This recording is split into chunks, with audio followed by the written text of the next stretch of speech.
तत्त्वार्थदर्शिभिः समाभरणप्रवीणा वीणा गुणस्वरसमीकरणलब्धवर्णा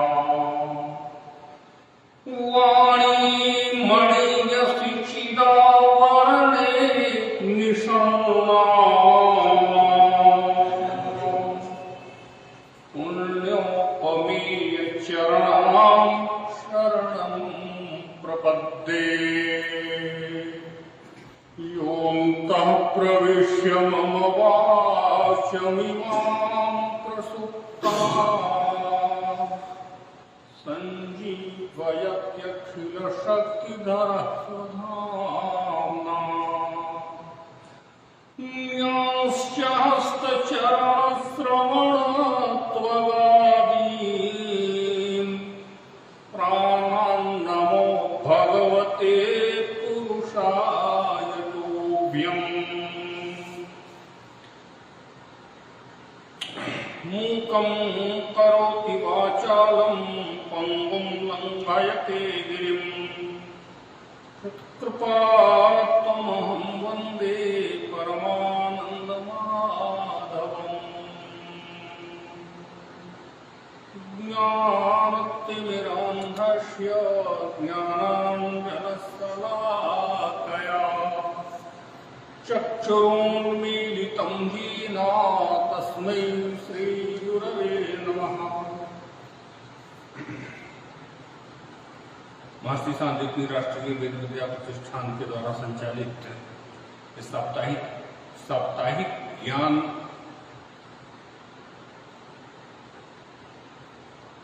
का जो ये उपक्रम है, कक्षा है, इसमें आप सभी महानुभावों का स्वागत करते हैं, नमन करते हैं। प्रत्यक्ष और अप्रत्यक्ष रूप से जो महानुभाव इसके लाभ लेते हैं उन सबको नमन। आज के इस पावन कक्षा में बहुत अच्छा विषय है, जो ऋत है, ऋत में शिवत्व का बोध, इसमें जो वैदिक आधार है इसका, इस ऋत का, और उस ऋत में शिवत्व का जो समावेश है, अथवा ये कहें कि ऋत ही शिव है और शिव ही ऋत है, इसका जो मूल वैदिक आधार है, इस पर हम लोग चर्चा करेंगे। सबसे पहले ये समझते हैं कि ऋत है क्या। ऋत कहते हैं विश्वव्यापी जो नियम है वो ऋत है। विश्वव्यापी नियम, हम छोटे से छोटा काम करते हैं तो उसमें एक नियम बनाते हैं कि हमको ऐसे बैठना है, ऐसे उठना है, ये कक्षा है, किसको कहाँ बैठना है, किस प्रकार से व्यवस्था है। छोटे घर है, परिवार है, व्यक्ति है, समाज है, प्रत्येक जगह एक व्यवस्थित बनकर उस श्रृंखलता नहीं रहती कि हम कुछ भी कर लेंगे। एक नियमबद्धता के अनुसार हमारा जीवन है। परिवार में भी एक नियम होता है, व्यक्ति का भी अपना नियम होता है कि भाई हम इतने बजे उठेंगे, इतने बजे काम करेंगे, ये ऐसा ऐसा करेंगे। तो एक राष्ट्र है, उसके लिए भी नियम है, पूरा का पूरा संविधान है। कोई भी हम अगर कोई कार्यक्रम करते हैं तो सब बैठ कर मिल करके एक नियम बना लेते हैं कि हम लोगों को ऐसा ऐसा चलना है। तो अब ये जो ऋत शब्द आता है, जो विश्वव्यापी ब्रह्मांड व्यापी जो एक शाश्वत नियम है, जिसके आधार पर, जिस नियम के आलोक में, जिस नियम का पालन करते हुए सारे ग्रह, नक्षत्र, सूर्य, चंद्रमा, जितने भी इस दृश्य इस संसार में घटक हैं,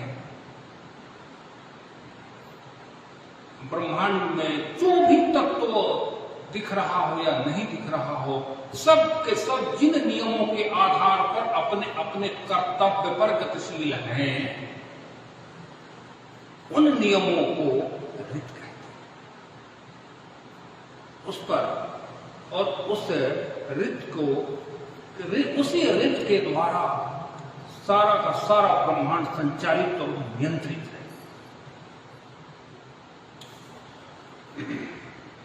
ऋत के दो तत्व हैं, एक तो है पालक, इस नियम के अनुसार संसार का पालन हो रहा है।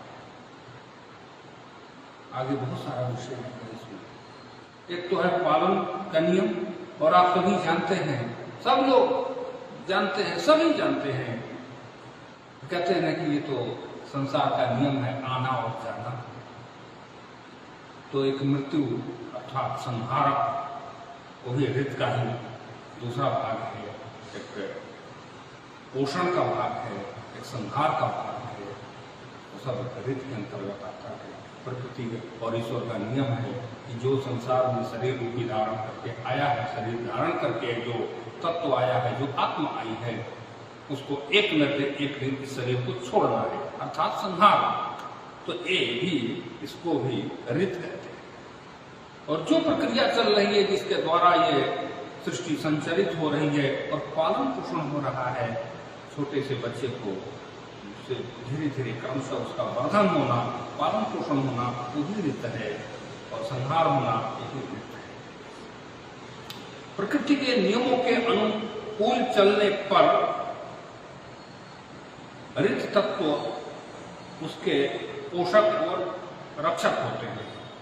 और वही जब हम अब प्रकृति के नियम के अनुसार हम चल रहे हैं, तो स्वाभाविक है कि व्यक्ति का विकास होगा, व्यक्तित्व में वर्धन होगा। जो ही हम उस प्रकृति के नियमों के विपरीत चलना शुरू कर देंगे, तत्काल हमारा संहार हो जाएगा। छोटा सा उदाहरण देते हैं, सड़क पर नियम बना है कि हम इस आधार पर चलना है, अगर उसका जरा सा भी नियम पालन नहीं हो पाया, तत्काल आदमी का एक्सीडेंट हो गया, और वही मतलब संहार हो जाता है। तो इसी प्रकार से इन ब्रह्मांडीय नियमों का जो उल्लंघन करता है, वो समाप्त हो जाता है, और जो नियमों का पालन करता है, वो क्रमशः उन्नति को प्राप्त करता है। विपरीत चलने पर उसका नाश और संहार है। इसी के को आधार मानकर पालक या रक्षक तत्व, अब यहाँ दो तत्व आते हैं कि इसी को जो हम नियमों का पालन करते हैं, तो उसमें हमारा रक्षण होता है, पालन पोषण होता है उन नियमों के अनुसार पर।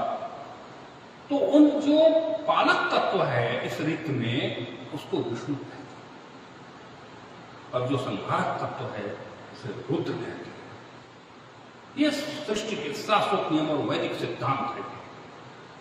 आज का जो कक्षा है, इसी ऋत और सत्य पर, ऋत पर जो वैदिक दृष्टि है, उस पर ये आधारित आज की कक्षा है। उसको विष्णु भी कह सकते हैं पालक तत्व को, और शिव भी कह सकते हैं। शिव भी कल्याण है, शिव शब्द का ही अर्थ है कल्याण, और विष्णु शब्द का ही अर्थ है कल्याण और पालक। ये दोनों में किसी प्रकार का कोई भेद नहीं है। नाम भले ही अलग है, परंतु जो हमारा संरक्षक है, मेरा पालक है, वही विष्णु है, वही शिव है। रुद्र का रूप आगे आता है। इसी को आधार मानकर विष्णु और शिव कहते हैं। संहार तत्व जो रुद्र कहा जाता है, क्योंकि ये सृष्टि है और ये इनकी संरचना और प्रक्रिया है, तो इसमें पालन नहीं पालन होगा। पालन के पश्चात अगर संहार की प्रक्रिया नहीं होगी तो सृष्टि नहीं चल पाएगी। इसीलिए इनको जो संहारक तत्व है उन्हें रुद्र कहते हैं। रुद्र ये एक ही के दो भिन्न रूप हैं, पालक तत्व और संहारक तत्व। तत्व एक ही है, परंतु इनका रूप दो हो जाता है। इनके नाम में, इनके कर्म के आधार पर इनका नामकरण हो जाता है। एक का रुद्र हो जाता है, एक का शिव और विष्णु हो जाता है। वेदों में रुद्र के लिए अनेक प्रकार के शब्द का प्रयोग किए गए हैं, जैसे रुद्र है, शिव है, भव है, सर्व है, शंकर है, पशुपति है, प्रथम भिषक एक शब्द आता है। आपको प्रथमो भिषक वैदिक मंत्र में। अब यहाँ आकर के फिर कहते हैं कि रुद्र ऋत तत्व, रुद्र तत्व है, वही जो ऋत तत्व की चर्चा की है ना सृष्टि का, वही रुद्र तत्व है। यह विश्वव्यापी नियम, जिसको विश्वव्यापी नियम कहा जाता है, जो विश्वव्यापी जो सृष्टि का जो प्रक्रिया है, जो नियम है, जिसके आधार पर सृष्टि चल रही है, वही रुद्र तत्व है, अर्थात ऋत तत्व है। अब एक मंत्र में आता है ऋतम च सत्यम चा विदो तपसोऽध्यजायत, जिसे आचमन करते हैं संध्या काल में। सबसे पहले जब आचमन किया जाता है तो सबसे पहला जो अक्षर है ऋतम च सत्यम, जो ऋत है और असत्य है, उसको जल के माध्यम से, क्योंकि वरुण देवता है, तो उन मंत्रों से ऋत और सत्य का जो तत्व है उसको हम आचमन करते हैं, अर्थात उस जल के माध्यम से अपने अंतस चेतना को पवित्र करते हैं। और जो ऋत सत्य और सत्य है उसका उसकी जो शक्ति है उसको पुनः पुनः हम आचमन के माध्यम से अपने ऊर्जा को विकसित करने की जो प्रक्रिया है, जिसको संध्या कहते हैं, जो एक उपासना, संध्या उपासना किया जाता है। उपनयन के पश्चात तत्काल त्रिकाल संध्या का विधान है। इतना बड़ा शब्द है और इसी हमारी संस्कृति की जो व्यवस्था है, तो उसे ऋत और ऋत तत्व को शिव तत्व से भी जाना जाता है। इसलिए समस्त संसार की समस्त गतिविधियां इन्हीं के द्वारा नियंत्रित होती है। ये नियम इतने कड़े हैं कि इनका उल्लंघन नहीं किया जा सकता। तो सामान्य नियम मनुष्यों के द्वारा बनाए गए नियमों का उल्लंघन करना दंडात्मक है, तो उस प्रकृति के नियमों का उल्लंघन करना कितना दंडात्मक होगा, उनका उल्लंघन नहीं कर सकते।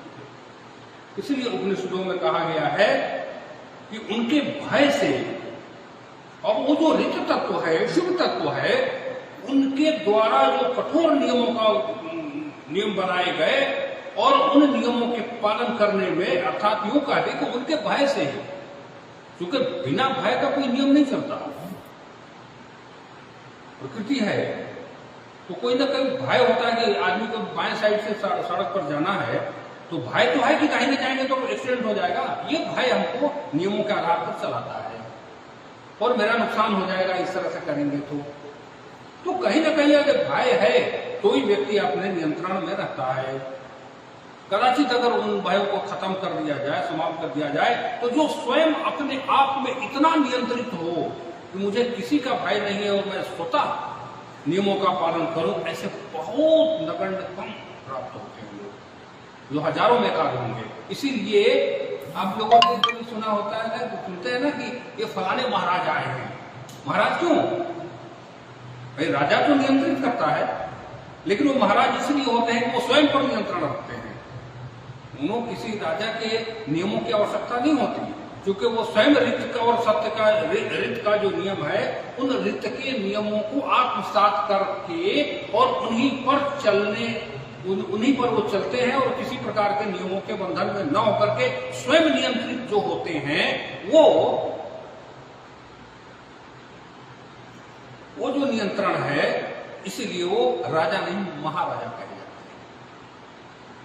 तो इसलिए कहते हैं कि जो सूर्य है, चंद्रमा है, आदि आदि जो ग्रह नक्षत्र हैं, वो उन्हीं के भय से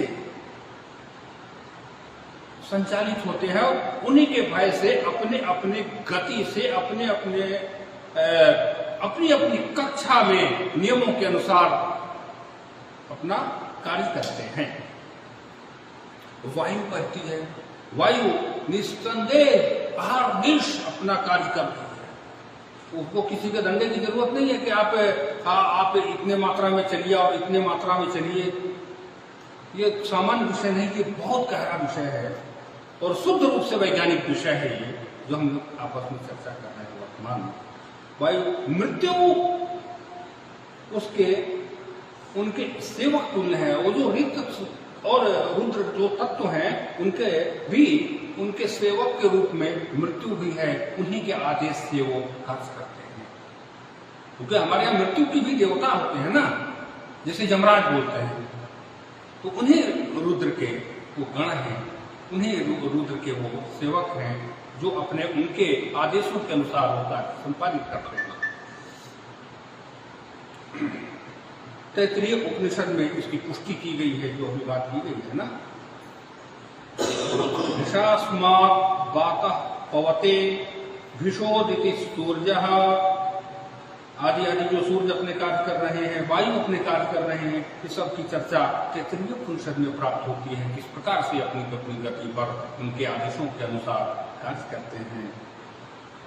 मृत्युर्वर्धाति पंचमः, मृत्यु भी अपने अतः ऋत तत्व कठोर दंड देने वाले रुलाते हैं, अतः वे रुद्र हैं।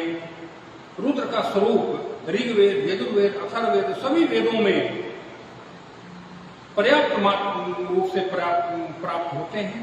यजुर्वेद के 16वें अध्याय में रुद्र के विराट स्वरूप का वर्णन आता है। विराट स्वरूप का वर्णन बृहदारण्यकोपनिषद में भी रुद्र के 11 बृहदारण्यकोपनिषद में रुद्र के 11 रूप बताए गए हैं। वो कौन से रूप हैं, नोट करने लायक है, बाद में पता। तो रुद्र के 11 रूप बताए गए हैं। 11 रूप में कौन कौन से हैं? आप कहते हैं ना कि एकादश रुद्र हैं, तो एकादश रुद्र कहीं बहुत ज्यादा दूर नहीं है, 100 में नहीं है। तो कौन से रुद्र हैं? 5 कर्म इंद्रिय और 5 ज्ञान इंद्रिय, और एक कौन हो गए? मन। 11 हो गए, यही रुद्र है। एकादश रुद्र कहीं बाहर नहीं, वो सब अपनी अंदर है। इस प्रकार से रुद्र की एकादश रुद्रों की जो व्यवस्था बताई गई है शास्त्रों में, इस प्रकार से है। 5 प्राण और 5 उपप्राण।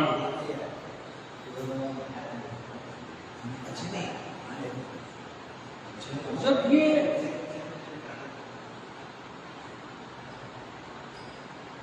प्राण प्राणावै रुद्राः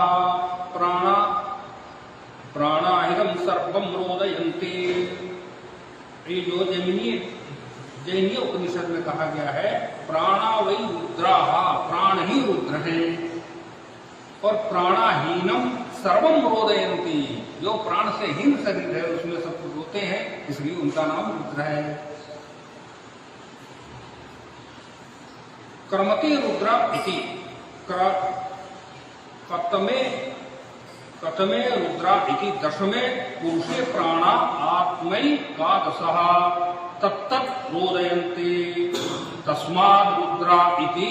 सतपथ ब्राह्मण का वचन है, जो ऊपर कहा गया है कि 5 प्राण, उपप्राण और 5 प्राण और आत्मा इत्यादि ये मिलकर के जो एकादश रुद्र की कल्पना की गई है, उसको सतपथ ब्राह्मण में इस वचन के द्वारा पुष्टि की गई है। यह सतपथ ब्राह्मण का वचन है। रुद्र का विराट रूप, विभिन्न रूपों का विचार करके वेदों में और ब्राह्मण ग्रंथों में रुद्रों की संख्या 8 और 11 अनंत दी गई है। अब 3 प्रकार की बात आती है शास्त्रों में। एक तो एकादश रुद्र हो गए, दूसरे 8 प्रकार के रुद्र आते हैं, और तीसरा उसका स्वरूप है कि अनंत रुद्र है, जिसकी कोई संख्या नहीं है। 3 प्रकार के रुद्र बताए गए। रुद्रों की संख्या एक तो असंख्य हो गए। अभी 11 एकादश रुद्रों की चर्चा हुई, अपने सीधी बात है। 5 कर्म इंद्रिय, 5 ज्ञान इंद्रिय और 1 आत्मा या मन, दोनों को में जो भी लेंगे। और क्या है? 8 रुद्र हैं, जिनकी चर्चा हमारे 8 रुद्रों में कौन कौन से हैं, जिनकी चर्चा आप लोगों ने शाकुंतलम, अभिज्ञान शाकुंतलम का जो पहला श्लोक है, या सृष्टि सृष्टुराध्या विदेहतम या हरिजा चहोत्री आदि जो मंत्र श्लोक है कालिदास के, उसमें 8 प्रकार के जो रुद्र हैं उनके नाम बताए गए हैं। इसीलिए भगवान पशुपतिनाथ को अष्टमूर्ति कहा गया है। दूसरी जगह आपको रघुवंश महाकाव्य में कहते हैं कालिदास कि अवे इमाम किम कर्म अष्टमूर्ते, मैं भगवान अष्टमूर्ति का सेवक हूं। उनका जो पात्र है, पात्र अर्थात जो बाघ जाता है ना, गौ का आक्रमण करता है बाघ, राजा दिलीप के गाय पर, उसकी सेवा करते हैं वो।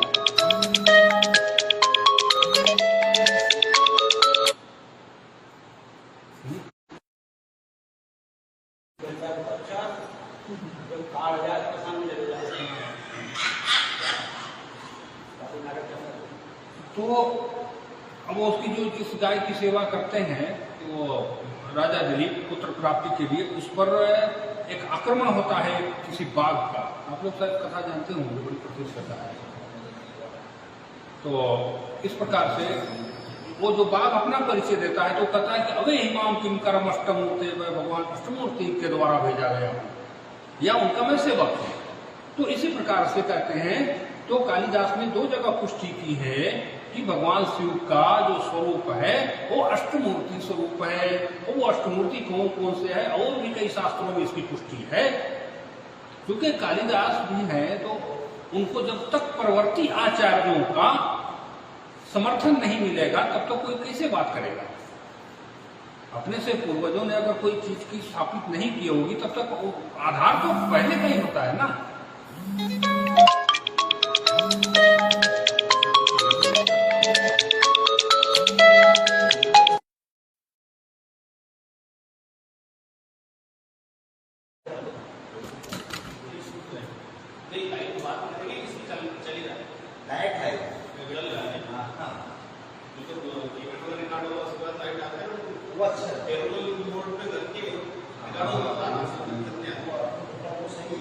तो वो हाँ विषय पर आते हैं। तो वो जो अष्टमूर्ति के जो नाम है, अगर आप लोग चाहें तो नोट कर सकते हैं।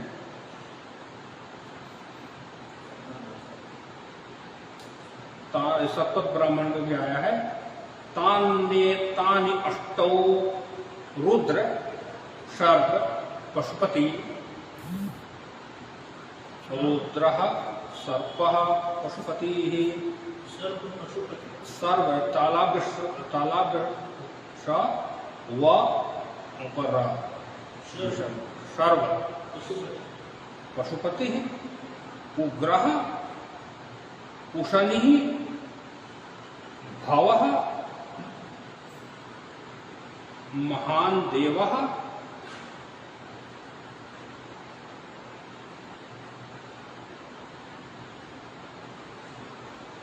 महान देवः और ईशानः। ईशान भगवान शिव का एक नाम है ईशान। नमामि ईशम ईशान, ईशान जो है भगवान शिव का। अग्नि रूपाणी, ये सब जो है अग्नि रूपाणी, ये सब अग्नि के स्वरूप है। अग्नि रूपाणी ईशानः, बस इतना 8 हो गए।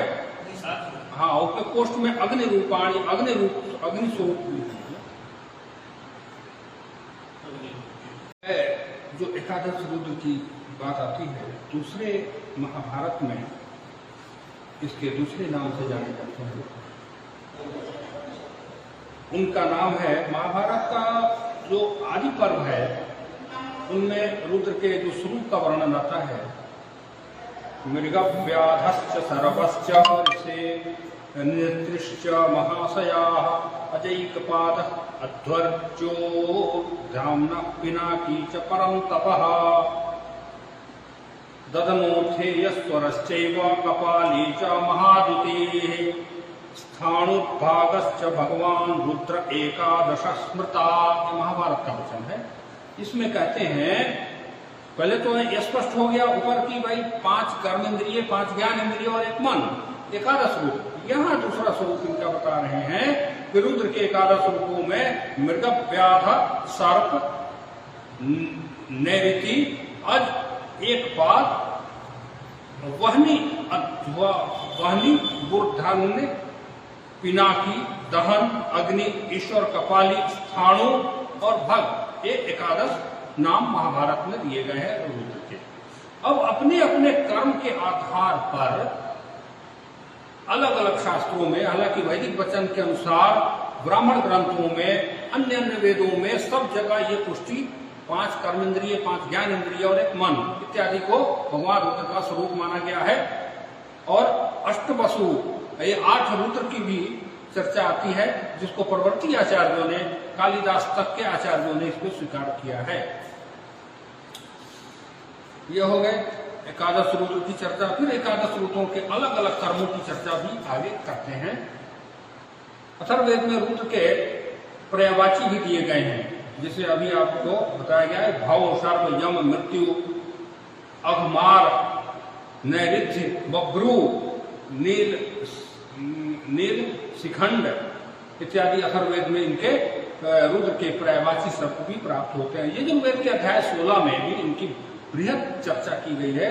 उसमें कहते हैं गिरीश, प्रथम वैश्य, विषक, जिसकी चर्चा आप लोगों को निवेदन किया था, व्रातपति, भाव, रुद्र, सर्व, पशुपति, नीलग्रीव, शितिकंठ, कपर्तुय, ये सारे जो मंत्र पढ़ेंगे ना, ये सारे शब्द आते चले जाएंगे आपके सामने। सहस्राक्ष, शतधन्नो, वामन, शंकर, शिव, नीलोहित, पशुपति, जगतपति, छत्रपति, वनपति, वृक्षपति, सेनापति, शंभु, सौम्य, क्षेम्य, स्वायुध, सुधन्वन, ये सारे यजुर्वेद में भगवान शिव के नामों की चर्चा आती है। रुद्र अनंत, अब रुद्र अनंत है। अभी तो हम लोगों ने थोड़ा सा सीमाओं में बांधा कि इतनी संख्या है, इतनी संख्या है, परंतु आता है एक मंत्र कि रुद्रा असंख्यात रुद्राः, रुद्र की संख्या असंख्य है, जिनकी कोई संख्या ही नहीं है, जो द्विलोक, अंतरिक्ष और पृथ्वी में असंख्य रूप से व्याप्त है। पहले भी निवेदन आपसे किया था कि कोई ऐसा कण नहीं है, जो ऐसा परमाणु अणु नहीं है जहाँ की भगवान शिव का निवास न हो। इसीलिए जो हमारे पूर्वज सीधे सीधे जुबान में, अनपढ़ लोग, ग्रामीण जनता सब जानते हैं कंकड़ कंकड़ में शंकर है। इतना अगर हमारे पूर्वजों ने इसी आधार पर इसको इतना सरल भाषा में हमारे पास तक रखा है कि बस और कुछ ना समझो तो इसका समझ जाओ कि बस हर प्रत्येक कंकड़ में भगवान शिव। इतनी बड़ी ज्ञान परंपरा है, इसको हमारे किस प्रकार से जनश्रुति के माध्यम से ज्ञान परंपरा को अब तक लाया गया है। कुछ न समझे हमका समझ ले प्रत्येक कंकड़ में शंकर है, पर इससे ही हमारा उस महत्व का बोध होता है। कहते हैं कि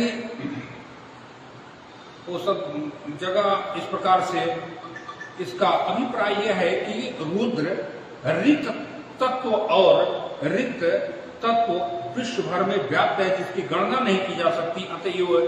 अतएव रुद्र भूमि पर सहस्त्रों नहीं अपितु असंख्य है। असंख्या सहस्त्रों असंख्य, इसी प्रकार रुद्र समुद्र और अंतरिक्ष में असंख्य संख्या में विद्यमान है। द्युलोक में भी इसी प्रकार असंख्य रुद्र हैं। ये इस प्रकार से दिखाई देते हैं। वैदिक ऋषियों की जो दृष्टि है कि जो व्यक्ति को जिस कार्य के लिए लगा दिया गया कि आप इस काम को करें और वो पूरी दृढ़ता और निष्ठा के साथ उस कार्य में लगा रहे, संलग्न रहे, वो उस रुद्र का ऋत तत्व है। पूर्ण निष्ठा के साथ इस दृष्टि को चला रहा है। भौतिक जगत में भी हम देखेंगे तो जो विधि व्यवस्था ऋत की है, सूर्य की और चंद्रमा की, अन्य नक्षत्र ग्रहों की, वो बिल्कुल अपने नियमों का कदापि कल्पना में भी नहीं कर सकते कि उल्लंघन कर सकते।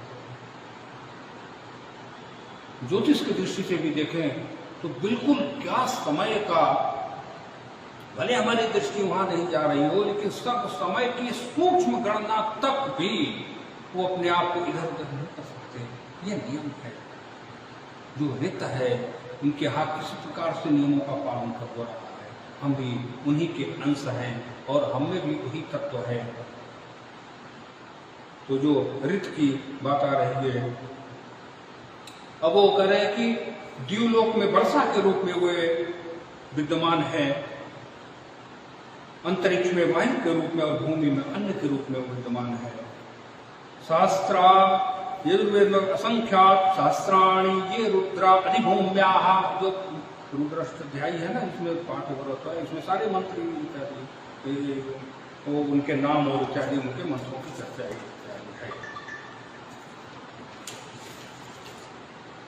नमस्ते नमस्तु रुद्रेभ्यो पृथिव्याम ये शाम अन्नमिवा, हृदय के ये पृथ्वी पर अन्न के रूप में इसलिए है क्योंकि अन्न कहते हैं ना कि प्राणान्न कथा कलावान्न कथा प्राणा लोका स्वल्पायुरेवथा, भगवान सत्यनारायण भगवान की कथा में आती पहले अध्याय में कि कलयुग में जो है ना अन्न में ही हमारा प्राण है।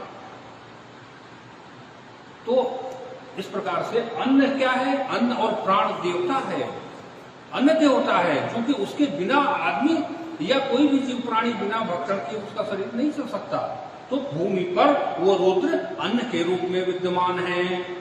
रुद्र के गुण और कर्म, रुद्र प्रथम भीषक, और फिर उनके कर्मों के बारे में थोड़ी सी जानकारी करते हैं कि वो प्रथम वैद्य हैं। अब प्रथम वैद्य की हालांकि ये विषय इतना वो है, बढ़ा हुआ विषय है कि थोड़ा सा खुलेगा तो बहुत ज्यादा खुलेगा। अब प्रथम विषय जो कहते हैं, तो पहले भी आपको लोगों को कक्षा में निवेदन किया था कि जो चंद्रमा में जो वो है, चंद्रमा की जो चांदनी है, चंद्रमा में जो कोष निकलते हैं, उन कोष में शरीर के समस्त रोगों को नाश करने वाला जो तत्व है वो आकर गिरता है औषधियों में, वनस्पतियों में, और उससे रोगों को समाप्त करने की जो ऊर्जा प्राप्त होती है वो केवल चंद्रमा के माध्यम से होती है। और वो चंद्रमा भगवान का भी वो और उन्हीं का स्वरूप है, इसलिए रोगों के निवारण का जो सबसे प्रथम जो मूल तत्व है वो शिव है। इस प्रकार से संसार के सर्वप्रथम चिकित्सक के रूप में भगवान शिव को मानते हैं। अतः इससे प्रार्थना के द्वारा निरोग रहने की, और फिर उसमें उनसे प्रार्थना की गई है कि हम सभी निरोग रहें, रोग मुक्त होकर के रहें,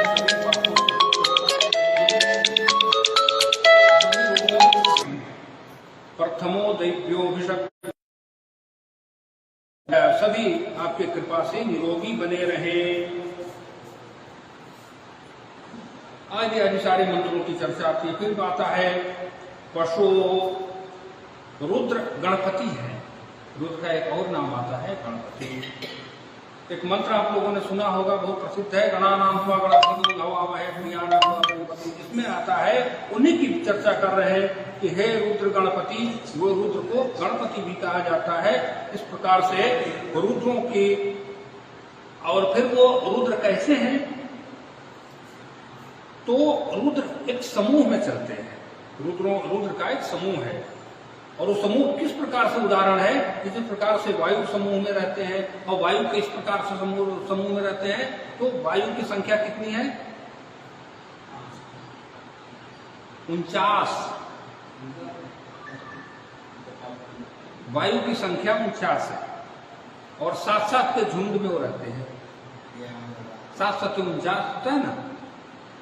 तो आप लोगों ने वो तुलसीदास जी का रामचरित पढ़ा होगा ना, उसमें सुंदरकांड में आता है ना, वहे मरुत 49। जब भगवान हनुमान जी लंका में आग लगाते हैं, जब आग लगती है ना, तो उसके बाद जो हवाएं चलती है, तो उसमें वर्णन आता है कि वहे मरुत 49 प्रकार की जो हवा है, सब के सब वो हो गए। तो वो 7-7, क्योंकि मैं इसलिए जानता हूँ, जो मेरे पीएचडी का करने के लिए मेरी इच्छा हुई, तो मैं थोड़ा पढ़ना शुरू किया, तो उसमें कहीं आया कि वो विषय वही था हमारा, लेकिन नहीं किया ये वो अलग विषय है। तो उसमें 49 प्रकार के वायु की चर्चा आती है शास्त्रों में, वेदों में। तो उसमें 7-7 के समूह में वायु रहते हैं। तो इस प्रकार से समूह रूप में जो रुद्र की व्यवस्था समूह रूप में चलते हैं, जिसे उनको इसलिए सेनापति भी कहा गया है। अतः सेना के रूप में झुंड में चलते हैं रुद्रों की सेना का, इसलिए वो निधिपति हैं, खजाने के पति है, इसलिए गणा निधिपति गुण हवा में है। और जो एक बार प्रश्न हुआ था अपने यहाँ कि गणपति अलग है और ये है, इस प्रकार से बात हुई थी इसी सभा में यहीं पर। तो यहाँ स्पष्ट कर लें कि न तो गणपति अलग है, न रुद्र अलग है, सबका सब एक ही है। केवल कर्म के कारण हम उनके नामों को अलग अलग जानते हैं। एक ही व्यक्ति हो, अगर वो 10 कर्म करते हैं, 10 प्रकार का कार्य उनको, तो लोगों के मस्तिष्क में वो तो नहीं रहेगा, वो तो फलाने ये करते हैं, तो उसी नाम से उनको जाना जाएगा। तो रुद्र गणपति हैं, गणेश हैं, गणों के ईश हैं, जो गणपति है तो गणों का ईश ही रुद्र ही तो है। इसलिए उस प्रकार के संदेह न रखें हम लोग कि गणेश जी अलग हैं और वो अलग है। स्वरूप अलग हो सकता है क्योंकि हमारा भी स्वरूप अलग है। कोई हमको अपने पुत्र के रूप में मानता है, कोई पिता के रूप में मानता है, कोई पति के रूप में मानता है, कोई किसी रूप में। भाई शरीर हम तो वही है ना, तो उनके किसी के दिमाग में अगर वो बात जाएगी तो वही स्वरूप समझेगा ना वो। इसलिए इसमें कोई अब विवेक जी है तो किसी को कोई करे तो वकील साहब है, तो हमारे लिए तो विवेक जी है ना, हम थोड़ी हमारे दोस्ती में वकील साहब है, हमारे पास अपने प्रिय विवेक जी है। तो इस प्रकार से इनकी व्यवस्था है। तो इसलिए कोई संदेह इसमें न किया जाए कि भगवान शिव अलग है अलग है। उसके बाद फिर त्रयंबक, आप लोगों ने बहुत प्रसिद्ध मंत्र सुना होगा, त्रयंबकम यजामहे। शिव को त्रयंबक कहा जाता है। 3 प्रकार के कर्म हैं उनके पास, पालक, संहारक और उत्पत्ति करना। ये तीनों, इसलिए उनको त्रयंबक तीनों गुणों से अभी किया गया है भगवान शिव को। नमोस्तु वृक्षेभ्यः, वृक्षों के पति, सबके जो मूल तत्व है वही है। आगे बहुत सारे विषय हैं, अग्नि तत्व के बारे में चर्चा आती है।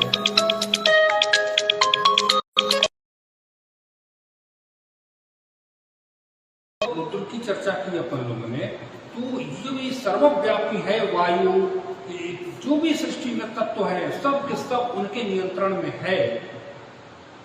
तो जो शरीर में के अंदर जो धमनियों में जो रक्त प्रवाह है, रक्त प्रवाह के साथ साथ अन्य जो भी प्रवाह है, तो सबका भी नियम कितना कठोर नियम बताया गया, इस पर थोड़ा सा विचार करने की जरूरत है। कि जो अभी वेदों के उदाहरण के साथ अब लोगों ने विचार किया कि उनके नियम बड़े कठोर हैं।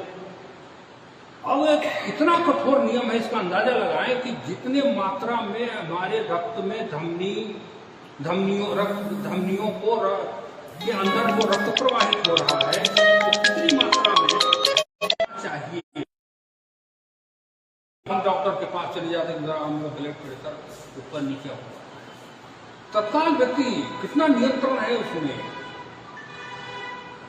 तो जो हम अपने मन के द्वारा अगर नियमों का उल्लंघन करते हैं तो कितना कठिन है ये। जो नियम विधि व्यवस्था जो प्रकृति है उसके अनुसार अगर मैं अपने नियमों को, उनके नियमों का उल्लंघन करूं तो कितना दंडात्मक व्यवस्था होगी।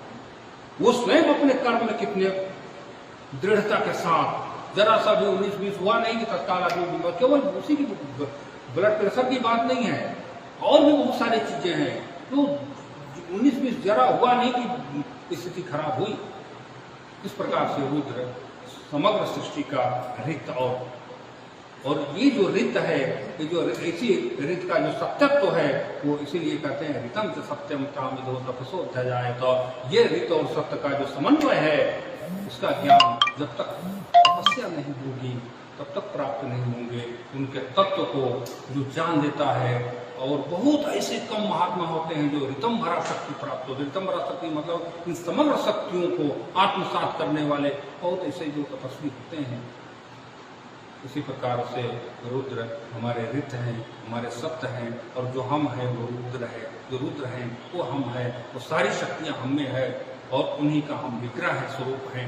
ऐसा मान करके हम अपने जीवन को ले चलेंगे उनके माध्यम से, उस रित के अनुसार, तब तो कल्याण होगा। इसका उदाहरण लेकर के शारीरिक की स्थिति से लेकर बाह्य स्थिति को समझ करके इस रित के अनुसार अपने जीवन को ले चलें। शब्दों के साथ आपको नमन करने के पश्चात